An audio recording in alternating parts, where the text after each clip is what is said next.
অখণ্ড মণ্ডলেশ্বর শ্রী শ্রী স্বামী স্বরূপানন্দ পরমহংস দেবের উপদেশ বাণী অখণ্ড সংহিতা চতুর্দশ খণ্ড। অখণ্ড মন্ত্র। শ্রী শ্রী বাবামণি বলিলেন, ওঙ্কার হচ্ছেন অখণ্ড মন্ত্র। এ মন্ত্রের ভিতরে জগতের সকল খণ্ড সমাহিত হয়ে আছে। সকল খণ্ড, সকল অণু পরমাণু এই একটি মন্ত্রের ভিতরে এসে মিলিত হয়েছে বলেই এর সাধনার ভিতরে এমন মহাফল নিহিত রয়েছে, যার প্রভাবে ছোট বড় এক হবে, দূর ও নিকট মিলে যাবে, আপন ও পরের ভেদ ঘুচবে। অখণ্ড মন্ত্র ওঙ্কারের যাঁরা সেবা করেন তারাই অখণ্ড। তারা যদি আমার কাছ থেকে মন্ত্র নাও নেন কিংবা আমার শিষ্যানুশিষ্যদের দ্বারা দীক্ষিত নাও হন, এমনকি দীক্ষারূপ সংস্কারকে যদি তাঁরা আদৌ আমলই না দেন এবং নিজের কাছে নিজে নিয়মিত সাধনের প্রতিশ্রুতি দিয়ে ওঙ্কারের সাধন আরম্ভ করেন, তবে জানবে তাঁরাও অখণ্ড। অখণ্ড একটি সীমাবদ্ধ সম্প্রদায় নয়, একটি গণ্ডিবদ্ধ দল বিশেষ নয়। অখণ্ড হচ্ছে বিশ্ব মানবের সংহতি। স্বরূপানন্দের আগে যদি এ কথা আর কেউ কখনো বলে না থাকে, তবে এইটুকুই মাত্র স্বরূপানন্দের কৃতিত্ব। কিন্তু এই কথা যেন স্বরূপানন্দ কোনো নূতন দল গঠন করতে আসেননি, কোনো নূতন সম্প্রদায় প্রতিষ্ঠা করবার কামনা করেন না, কোনো নূতন ধর্ম জগতের কাছে পরিবেশন করবার গৌরব দাবি করেন না। অখণ্ড ধর্ম মানে বিশ্ব মানবের ধর্ম, অখণ্ড সমাজ মানে বিশ্ব মানবের সমাজ, অখণ্ড সংহতি মানে বিশ্ব মানবের সংহতি। এ কথা তোমরা একটি দিনের জন্যও ভুলে যেও না। প্রশ্নকর্তা প্রশ্ন করিলেন, অখণ্ড শব্দের আইন ঘটিত মানেও কি এইরূপই হইবে? শ্রী শ্রী বাবামণি বলিলেন, তা হবে না, হতে পারে না। আইন মানে কর্ম শৃঙ্খলা, কর্মের ধারাবাহিক পারম্পর্য রক্ষা, নির্দিষ্ট নিয়মের গণ্ডিতে কর্মকে টেনে আনার বিধান। সেখানে আদর্শবাদের দার্শনিক উচ্চতা কোনো কাজে আসে না। সেখানে কর্মধারাকে অবিচ্ছেদ চূড়ান্ত রূপ দেবার জন্য শান্তি প্রতিষ্ঠার প্রয়োজন। রাজর্ষি অশোকের আদর্শ অহিংসা হওয়া সত্ত্বেও কি তিনি পুলিশ বিভাগ তুলে দিয়েছিলেন? সর্ববস্তুতেই ব্রহ্ম বিরাজমান বলে কি একজন হিন্দু গোমাংস, একজন মুসলমান শূকর মাংস ভক্ষণ করতে পারেন? তত্ত্বের দৃষ্টিতে যা দুষ্য নয়, লোক শাসনের প্রয়োজনে তাও নিষিদ্ধ করতে হয়, হয়েছে, হবে। সুতরাং আইন ঘটিত ব্যাপারে যখন অখণ্ড কথার মানে আলোচিত হবে, তখন অখণ্ড পরিচয় প্রদানকারীকে অখণ্ডবাদের উদ্গাতার ছত্র ছায়া তলে আসতে হবে। নিতান্ত নিরুপায় হয়ে এই কথাটা আমাকে স্বীকার করতে হচ্ছে, নতুবা উচ্ছৃঙ্খল জনতার উন্মত্ত হুঙ্কার মহাযজ্ঞ পণ্ড করতে পারে। ওম এই মন্ত্রটির মানে কি? মানে হচ্ছে, হে প্রিয়, তুমি আমার আর আমি তোমার। মানে হচ্ছে, তুমি ছাড়া আমি নই, আমি ছাড়া তুমি নও।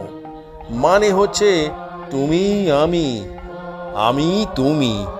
ভেদ যদি থাকে তবে তোমার আমার প্রেম বন্ধনের জন্য, অভেদ যদি হয় তবে তোমার আর আমার গভীরতম নিবিড়তম প্রেমেরই দরুন। ওং মানে হ্যাঁ প্রভু, হ্যাঁ, তোমার যত অভিপ্রায় সবই আমার জীবনে আমি পূর্ণ হতে দেখতে চাই। আমার নিজের কোনো অভিপ্রায় নেই, নিজের কোনো পৃথক দাবি নেই। আমার ওপরে তোমার অধিকার শাশ্বত সনাতন ত্রিকাল জুড়ে এবং সর্বত্র। ওং মানে হে নাথ, তোমার সম্পর্কে সর্ব বিষয়ে এবং সর্ব অবিষয়ে আমার পরিপূর্ণ স্বীকৃতি, পরিপূর্ণ আনুগত্য, পরিপূর্ণ আত্মসমর্পণ। অখণ্ড সাধন বনাম দল গড়া। শ্রী শ্রী বাবামণি বলিলেন, তোমরা সাধন করবে না আর নানা অবান্তর বিষয় নিয়ে দল বাঁধবে, এই অভিলাষ নিয়ে আমি তোমাদের কাউকে অখণ্ড মন্ত্রে দীক্ষা দেই নাই। সাধন করাই তোমাদের ভূত ভবিষ্যৎ বর্তমানে প্রধান কর্তব্য, প্রধান দায়িত্ব, প্রধান উপজীব্য হবে। এই বাসনা নিয়েই তোমাদের কারো কানে কারো প্রাণে অমৃত মধুর ওঙ্কার ধ্বনি দীক্ষা যোগে, পত্র যোগে বা স্বপ্ন যোগে ঢেলেছি। তোমরা সেই আদিম উদ্দেশ্য ভুলে যেও না। কৃত্রিম লক্ষ্যকে মধ্যপথে এনে দাঁড় করিয়ে হুলস্থুল সৃষ্টি করে আমার মূলগত অভিলাষকে ব্যর্থ করে দিও না। অখণ্ড নাম পেয়েছ বাবা সাধন করার জন্য, দল গড়ার জন্য নয়। যে দল গড়ায় সাধনের রুচি বাড়ে, সে দল গড়াই তোমাদের পক্ষে বৈধ জানবে। কে কোথায় অখণ্ড আছেন খুঁজে বেড়াচ্ছ তো? তার নাম ঠিকানা তালিকায় লেখো, ঘন ঘন দেখা করো, সাক্ষাৎ করো, আলাপ জমাও, চমৎকার। কিন্তু তাকে দেখা মাত্র এই বোধ মনে জেগেছে কি যে তাকে নিয়ে তোমাকে সাধনে বসতে হবে। অন্য আলাপ অবান্তর, অন্য চেষ্টা নিরর্থক, অন্য উদ্যম অপ্রাসঙ্গিক। তা যদি না জেগে থাকে, তা যদি জাগাবার চেষ্টা তোমার না থাকে, তাহলে তোমার সঙ্গবদ্ধ হওয়ার চেষ্টা যে জগতের অনর্থ সৃষ্টি করবে না, এমন ভরসা খুব বড় বুকের পাটা নিয়ে করো না। সাম্প্রদায়িকতা। পৃথিবীতে কম অনর্থ আর কম অশান্তি সম্প্রদায় বুদ্ধি থেকে সৃষ্ট হয়নি। সকল সম্প্রদায় আমার, আমি সকল সম্প্রদায়ের, এই কথা না যতক্ষণ তোমার অন্তর থেকে উৎসারিত হবে, ততক্ষণ সম্প্রদায় পরিপুষ্টির চেষ্টা দ্বারা তুমি জগতের ভবিষ্যতের জন্য নানা অশান্তির যে বীজ সযত্নে বপন করছো না, এ কথা তুমি হলফ করে বলতে পারো না। তোমরা সমবেত উপাসনায় বসবে, আর তা দেখে বৈষ্ণবের মনে ত্রাস আসবে, শাক্তের মনে আশঙ্কা জাগবে, রামকৃষ্ণপন্থীর মনে বিরক্তির সৃষ্টি হবে, জগবন্ধু পন্থী বিদ্বেষ অনুভব করবে। এই যদি গিয়ে দাঁড়ায় তোমাদের সংহত হবার চেষ্টার ফল, তাহলে জানবে তোমরা অসাম্প্রদায়িক সম্প্রদায় গড়তে অক্ষম হয়েছ। তোমরা অসাম্প্রদায়িকতার নাম করে আপদ বহুল একটা নূতন সম্প্রদায়ই গড়েছ, যে সম্প্রদায় প্রত্যক্ষে বা পরোক্ষে অপর সম্প্রদায়ের অশান্তি উৎপাদন করে। অবশ্য কোন সম্প্রদায় বিশেষ তোমাদের ক্রম শ্রী বৃদ্ধি ও অভ্যুদয় দর্শন করে যদি ঈর্ষাকাতর হয়, তবে তার জন্য তোমাদের দোষ দেওয়া চলে না। ঈর্ষার জ্বালায় যে জ্বলে মরে, সে তার নিজের দোষেই মরে। কিন্তু যাদের মনে ঈর্ষা নেই, তারাও যদি তোমাদের অভ্যুদয়ে আতঙ্ক, আশঙ্কা, উদ্বেগ ও অশান্তি কখনো অনুভব করেন, তবে জানবে যে তোমরা তোমাদের হয়তো অজ্ঞাতসারেই অসাম্প্রদায়িকতার পবিত্র আদর্শ ও ব্যাপক লক্ষ্য থেকে ভ্রষ্ট হয়ে যাচ্ছ। প্রতিবেশীর গৃহে তাদের সম্প্রদায় প্রতিষ্ঠাতা মহাপুরুষের স্মৃতি উৎসব সমারোহ সহকারে সম্পাদিত হয়েছে দেখেই তুমি তোমার সম্প্রদায়ের উৎসবে এমন মহা সমারোহের আমদানি করলে যার উদ্দেশ্য অপর সম্প্রদায়ভুক্ত ব্যক্তিদের আত্মপ্রসাদে খোঁজ সৃষ্টি করা, এসব কার্যকে আমি কখনো ধর্মকার্য বলে গণনাই করি না।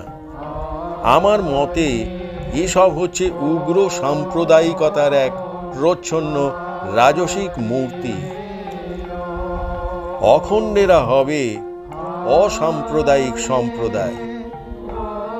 যে আমাকে মানে তাকেও যতখানি ভালোবাসবে, যে আমাকে মানে না তাকেও ততখানি ভালোবাসতে হবে। কংস আর কংসারিতে সমান দৃষ্টি যার, তার নাম অখণ্ড। রাবণ আর রাবণারিতে সমান প্রেম যার, তার নাম অখণ্ড। খণ্ডের সাথে অখণ্ডের তফাৎ শুধু অ, এই একটা অক্ষরেই নয়, তফাৎ আকাশ পাতাল। বৈষ্ণব যদি অবৈষ্ণবকে দেশ করে, তবু অখণ্ড অনখণ্ডকে ভালোবাসবে। শাক্ত যদি অশাক্তকে অবজ্ঞা করে, তবু অখণ্ড অনখণ্ডকে আদর করবে। অবশ্য প্রকৃত বৈষ্ণবের আর প্রকৃত শাক্তের কাউকেই দেশ বা অবজ্ঞা করার কোনো কারণ নেই, কিন্তু এরা সব সুপ্রতিষ্ঠিত প্রাচীন সম্প্রদায়। সুতরাং নিজ নিজ সম্প্রদায়গত কৌলিন্য বোধ থেকে এই ভ্রম তাদের হলেও হতে পারে। তোমরা নবীন সম্প্রদায়, তোমরা তোমাদের এইসব জ্যেষ্ঠ ভ্রাতাদের ভুলের নিন্দাও করো না, অনুকরণও করো না। বড়রও ভ্রম প্রমাদ হয়, কিন্তু বড়র দোষ ত্রুটি উপেক্ষা করে গুণগুলিকেই অনুকরণ করতে হয়। বৈষ্ণবের কাছে শিখ অব্যভিচারিণী নিষ্ঠা, শর্তহীন আনুগত্য, যুক্তি বিচার বিতর্ক বর্জিত আত্মসমর্পণ। শাক্তের কাছে শিখ মরণ ভয় রহিত সাধন, দৃঢ় বীর্য ও অদমিত অধ্যবসায়। শৈবের কাছে শিখ জাতি বর্ণলিঙ্গাদি তুচ্ছকারিণী উদারতা, জীব মাত্রে শিব বোধ, আত্মার অমরত্বে বিশ্বাস। কেবল খুঁজে বেড়াও কার কাছে কি শিখবার আছে। দেখো, সাম্প্রদায়িকতা তোমাদের কাছ থেকে ঘেঁষতেও পারবে না। বৌদ্ধ, খ্রিস্টান, মুসলমানের মহত্ব কোথায়? জৈন, শিখ ও ব্রাহ্মদের শ্রেষ্ঠত্ব কোথায়?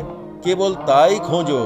দেখো, সাম্প্রদায়িকতার হলাহল তোমাদের অনায়াসে জীর্ণ হয়ে যাবে।